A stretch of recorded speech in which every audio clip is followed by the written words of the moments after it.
De quoi je me mêle sur rmc.fr et 01net TV. François Sorel. Merci d'être toujours là. De quoi je me mêle, la suite. Si vous êtes en audio, vous n'avez rien à faire. Le premier module s'enchaîne avec le deuxième. Mais en revanche, si vous êtes avec nous en vidéo, vous le savez, deux modules de quoi je me mêle distincts. Le premier, le club de la presse IT, puis le deuxième, qui est un petit peu plus magazine, où on vous donne des conseils, où on a des interviews, à la fois comme ça sur 01net TV, la chaîne YouTube, et sur 01nettv.com. Comme promis, on va maintenant s'intéresser aux meilleurs smartphones du moment. On est début mai et c'est vrai qu'on est un peu à la croisée des chemins. Les gros smartphones Android sont sortis, enfin en tout cas quasiment tous. L'iPhone sort dans quelques mois, le nouvel iPhone. Comment choisir son smartphone ? Tiens, si on a quelques centaines d'euros à dépenser, on va voir ça avec notre spécialiste. C'est Nicolas Lelouch qui est là. Bonjour Nicolas. Bonjour François. Impossible d'évoquer les smartphones sans Nicolas. Donc il nous fait l'amitié d'être là. Journaliste à 01net.com qui est spécialiste évidemment dans ce domaine. Nicolas, donc, le top 5 des smartphones haut de gamme. Alors attention, là, ce module s'adresse aux riches. Oui. Voilà, malheureusement, peut-être qu'on en fera un pour les moins riches, mais on s'est dit, on va prendre la crème de la crème, les meilleurs smartphones du moment. Comment les choisir, Nicolas ? Peut-être, avant de rentrer dans le détail et vous donner ce top 5, expliquer la méthodologie de 01net.com. Comment fait-on aujourd'hui pour tester les smartphones à 01net ? Déjà, au niveau des catégories, on a 3 catégories majeures sur 01net, c'est les moins de 200 euros, les 200-500 euros et les plus de 500 euros.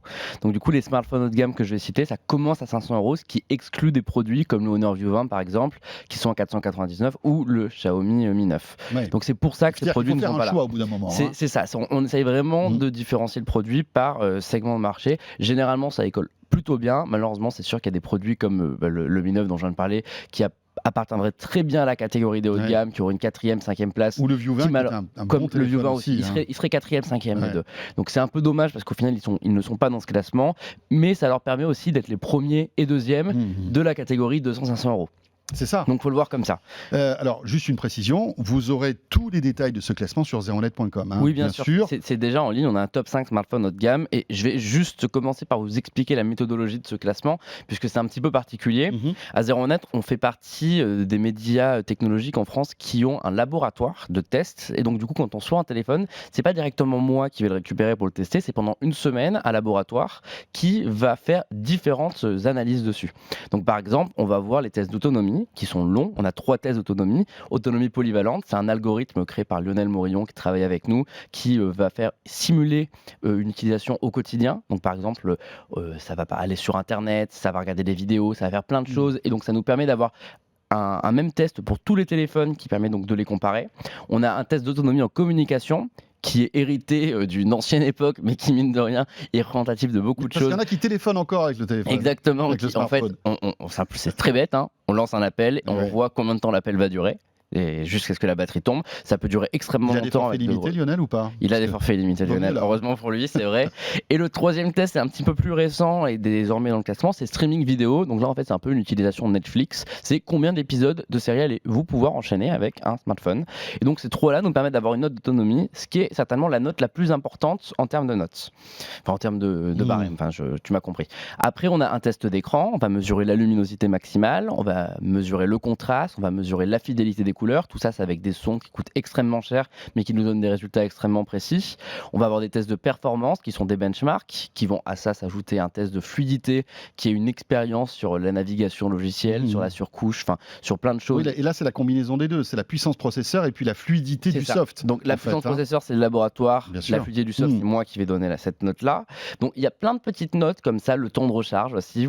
Tout ça pour dire que c'est très scientifique. C'est très scientifique. Et que c'est pas toi comme ça, avec le doigt mouillé, qui va dire tiens, ce téléphone, on va dire que c'est le troisième du classement. Ce qui explique pourquoi ce classement et tout le monde ne sera pas d'accord avec lui, mais c'est parce qu'il prend vraiment des points scientifiques sur ce qu'il y a dans le téléphone. Et ça, le barème scientifique, c'est 75% du téléphone et il y a 25% qui sont une note subjective qui est la mienne.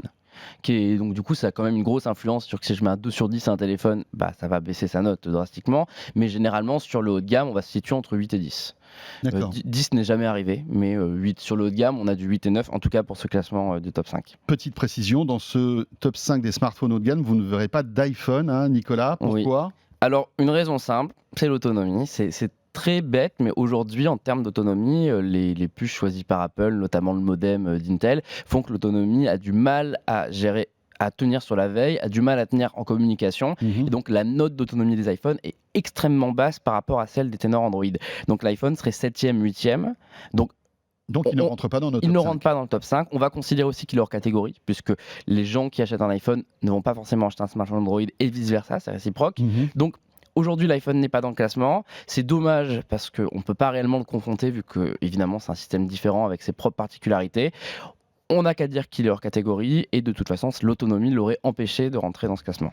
Voilà, donc vous l'avez compris, ce top 5 des smartphones haut de gamme ne compose que des smartphones Android. Que des smartphones Android. Et tu vas voir, c'est une particularité cette année, ça ne nous était jamais arrivé auparavant. Ouais. 2 marques arrivent à gérer le top 5 à elles toutes seules. 2 marques arrivent à gérer le top 5 à elles toutes seules. C'est ça. En termes de notes, sur les notes sur 10, Ouais. il y en a 2 qui ont toujours les meilleures notes à chaque fois. Et donc, du coup, c'est impossible d'avoir. Bon, j'ai ma petite idée, mais on va voir, on laisse durer le suspense. Les gens qui nous écoutent ont tous déjà compris qui étaient ces 2 marques. Oui, c'est quoi? Donc c'est Alcatel et Nokia, c'est ça? Alcatel et Nokia, exactement, Voilà, bingo. sûr, Bingo. Voilà, je savais, Il y a Wiko qui est très très frais, qui est 6e malheureusement. Oui, mais ils sont pas passés loin. Alors, on commence avec le numéro 5 de ce classement. Oui, Le numéro 5. Vous savez, on va faire dans le crescendo, Bien on sûr. va dire. Bien sûr. Alors, le numéro 5, c'est un smartphone qui a été annoncé en fin d'année dernière. C'est le Huawei Mate 20 Pro, qui du coup... Qui a un an, hein? Qui a un an, c'est ça.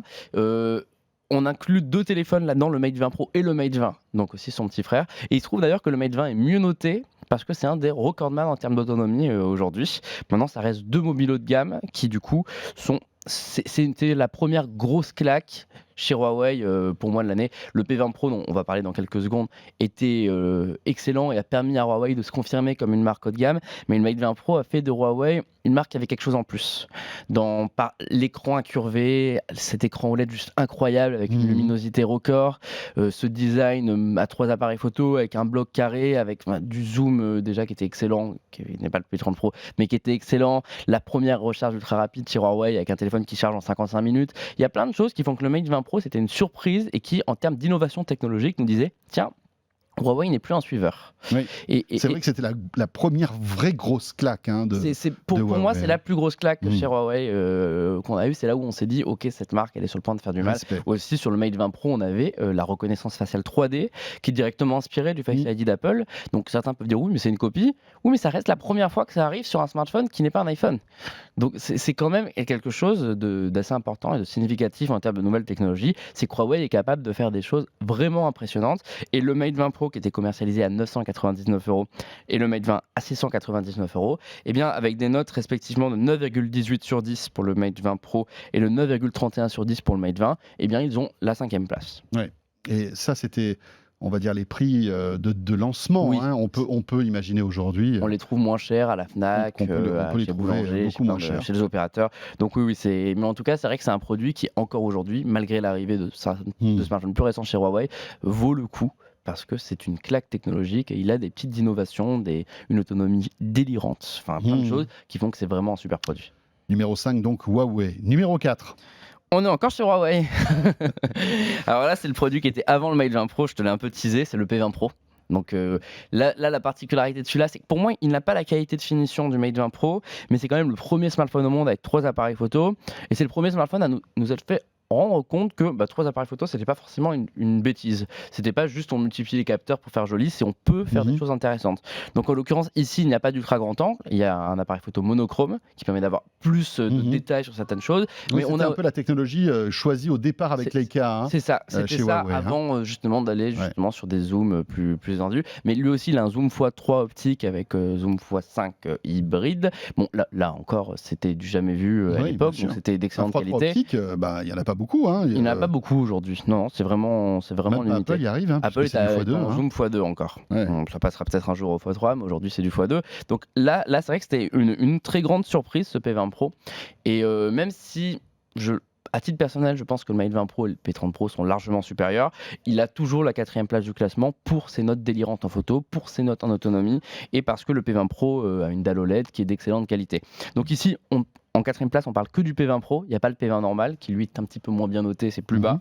Mais le P20 Pro, c'était une note de 9,31 sur 10. 9,31 sur 10. Hein. C'est la même note que le Mate 20. C'est vraiment égalité, mais en l'occurrence, le P20 Pro est un petit peu devant en termes d'autonomie. Voilà, et on trouve aujourd'hui le P20 Pro, par exemple, aux alentours des 450 €. Hein. C'est bien chuté. Le prix constructeur, c'est 749 €. C'est celui qu'on indique dans le top 5.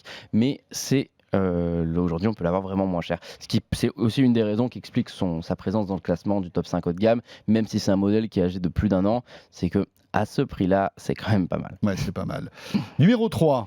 Numéro 3. Encore Huawei, non? On est chez Samsung. Ah, quand même. Donc vous connaissez désormais le nom des deux marques qui occupent le top 5 haut de gamme. Quel suspense, parce que franchement, on s'en doutait pas. Hein. On s'en doutait pas. Non, Bah, c'est vrai que c'était surprenant. Mais la question, c'est qui est numéro 1 là, ça va créer des débats dans les commentaires. Là, des gens qui vont pas être contents. Mais bon, ça arrive pour plus tard. Hein. Numéro 3, Samsung Galaxy Note 9. Donc, c'est encore une gamme qui est vraiment absolument incroyable. Pour moi, c'est du Galaxy Note. Je trouve ça fou qu'il n'y ait aucun grand constructeur qui propose un smartphone à stylet à part Samsung. C'est-à-dire que si vous voulez un stylet qui, certains disent que c'est un gadget, mais non, ce n'en est pas un, pour écrire, pour prendre des notes, pour dessiner, juste pour s'amuser de temps en temps à le faire tourner autour de ses doigts, c'est bête, mais c'est amusant. Eh bien, il n'y a que Samsung et le Galaxy Note qui proposent ça. Ce qui fait que la gamme Galaxy Note, là, c'est fan. Hein. Il y avait LG qui avait sorti un. Ils avaient lancé aussi un stylet. Un stylet, tout à fait. Je crois qu'ils l'ont arrêté. Ou alors... on l'a revu de temps en temps. J'avais déjà vu à des salons. Ça doit peut-être exister encore en Corée, mais bon, voilà. C'est vrai qu'ici, ça n'a jamais vraiment percé, donc il y a vraiment Samsung qui a marché à part. Le Note 9, il est en nouveauté, justement, on le voit à l'écran actuellement, c'est que le stylet peut piloter l'appareil photo, donc il y a un petit bouton dessus qui permet de prendre des selfies, qui permet de passer un morceau, qui permet de faire plein de choses, ce qui est super sympa. Il est devenu Bluetooth en fait, je crois. C'est ça, le stylet est désormais Bluetooth, voilà. Il ne se contente plus juste de dessiner et de faire une interaction. C'est une télécommande, c'est ça, mais c'est vraiment un produit génial. Le Galaxy Note, c'est un des meilleurs écrans du marché, le form factor est quand même très agréable, même s'il y a des bandes en haut et en bas, mais bon, soyons honnêtes, c'est pas tellement dérangeant à ce niveau-là. Et donc, c'est un smartphone qui nous avait extrêmement plu à son arrivée. C'est aussi une des meilleures autonomies chez Samsung. Rappelons qu'il est sorti l'été dernier. Hein. Il est sorti l'été dernier, tout à fait. Et donc, l'appareil photo est très bon. Et c'est surtout pour ce stylet qui lui offre une petite fonctionnalité à part, la qualité photo et son autonomie, que le Galaxy Note, c'était la note de 9,45 sur 10. Ça l'est toujours aujourd'hui. Et c'est 1059 €. Et j'ai une petite précision. Importante, c'est que les téléphones ont été retestés il n'y a pas longtemps avec les dernières mises à jour logicielles et que c'est pas des notes d'avant, on les reteste régulièrement pour être sûr que le classement est valable. Alors juste une chose, le Galaxy Note 9, là encore dégringolade de prix, hein, il était à 1059, maintenant vous le trouvez aux alentours des 700 €. Hein. Oui, c'est ça, voilà, bien sûr. C'est des téléphones qui ont quelques mois et qui vont être bientôt remplacés par la nouvelle génération, donc c'est le moment aussi de faire de bonnes affaires. Hein. Mais c'est sûr que le Galaxy Note 9 n'a beau pas être un Galaxy S10, eh bien il vaut le coup, on vous le recommande aujourd'hui, c'est vraiment un super produit. Numéro 3, donc le Note 9. Numéro 2 de ce classement, Nico. Le numéro 2 va révéler le numéro 1. C'est le problème. Mais oui, au moment où je vous dis le nom du numéro 2, vous aurez compris qui a gagné. Parce qu'en fait, on est d'accord. Allez, on peut, voilà, il reste deux gros ténors. Hein, il y a le P30. Il y a le P30 Pro, oui, tout à fait. Et le S10. Et le Galaxy S10. C'est ça. C'est les deux qui, évidemment, sont les deux champions du haut de gamme qui sont prêts. On va en parler dans quelques secondes. Mais bon, je sais qu'au moment où je vais prononcer le nom du numéro 2, on va avoir plein de pouces vers le bas qui vont être mis. Mais attendez. Et voilà, c'est comme ça, hein, c'est le classement. Après, évidemment, comme tu le disais, hein, sur en fait, cette partie de ton test, il y a 25% qui sont plus du ressenti. C'est ça. Hein, et voilà, donc c'est que 25%. Mais parce qu'il y a une partie scientifique de ces tests. Mais non pas le suspense plus longtemps. Le numéro 2, c'est le Huawei P30 Pro, qui est donc le dernier, un des grands haut de gamme qui a été annoncé il n'y a pas longtemps. Donc lui, bon, c'est un petit peu fou. Hein. Ce téléphone sort de nulle part, on ne l'attendait pas. C'est extrêmement innovant. Il reprend tout du Mate 20 Pro, à savoir la recharge ultra rapide, à savoir son trip module caméra avec l'ultra grand angle, sauf que là, il y a un quatrième. C'est-à-dire que maintenant, on a un capteur TOF qui permet d'avoir la profondeur, on a l'ultra grand angle qui est identique au Mate 20 Pro, mais on a aussi un capteur grand angle de 40 mégapixels normal qui est capable de voir la nuit comme aucun smartphone n'a jamais vu la nuit, et un zoom périscopique qui offre un zoom optique x5 et un zoom hybride x10. Autrement dit, c'est du jamais vu, on n'a jamais vu un smartphone. Le zoom hybride x10, c'est une première mondiale dans le smartphone. C'est une première mondiale. Hein. Alors on sait qu'Oppo est sur le coup.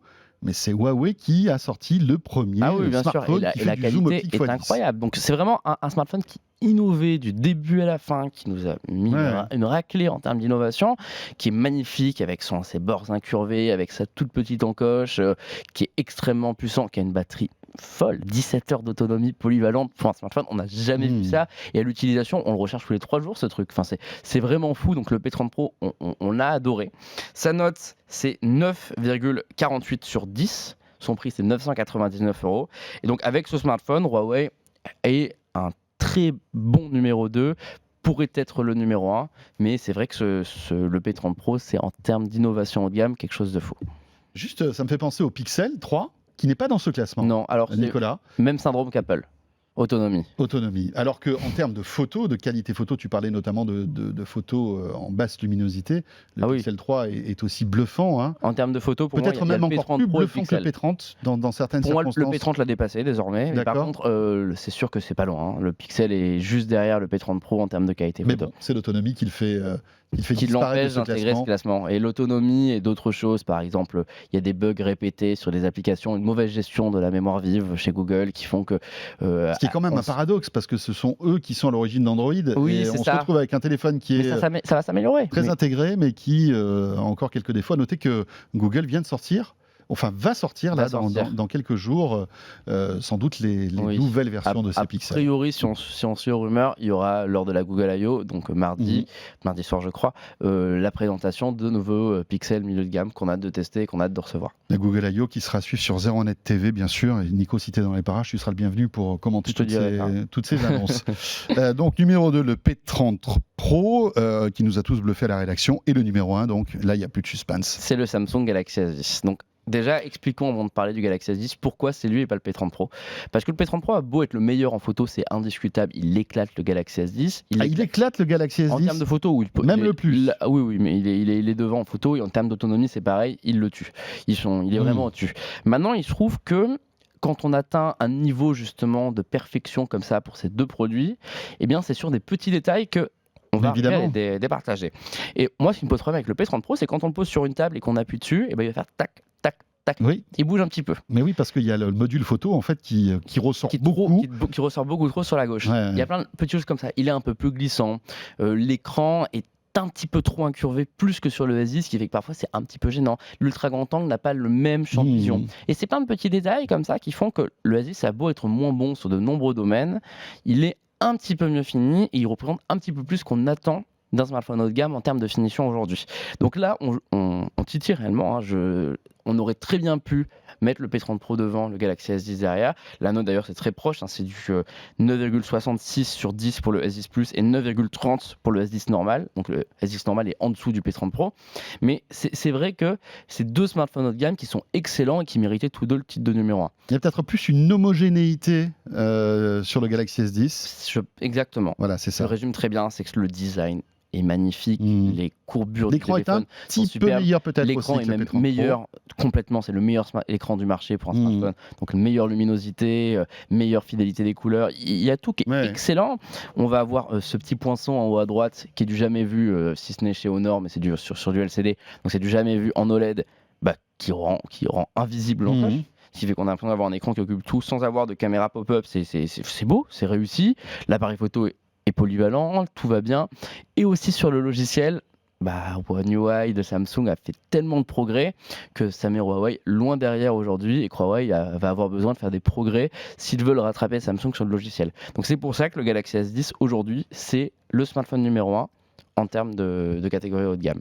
Samsung toujours numéro 1, mais jusqu'à quand ? C'est ça la question. Est-ce que l'année prochaine, lorsqu'on se retrouvera pour le top 5 des smartphones haut de gamme pour 2020, on aura toujours Samsung numéro 1, ça c'est la question. C'est une très grande question. Je ne serais pas posé cette question il y a encore quelques années, on aurait été certain. Là, on n'est plus sûr maintenant. Je pense en effet que l'année prochaine, Huawei a de grandes chances d'être devant. Parce que quand on voit les progrès qui sont faits, et au contraire chez Samsung, le fait que, ok, ils ont le pliable qui est extrêmement innovant, il est ici d'ailleurs. Mais d'ailleurs, il ne figure pas dans ce classement parce qu'il n'est pas sorti officiellement. Il n'est pas sorti, il ne serait pas rentré. De toute façon, il y a plein de petits trucs qui font que c'est une première version qui n'a pas la qualité de finition d'un haut de gamme. Il n'aurait pas été dans le top 5.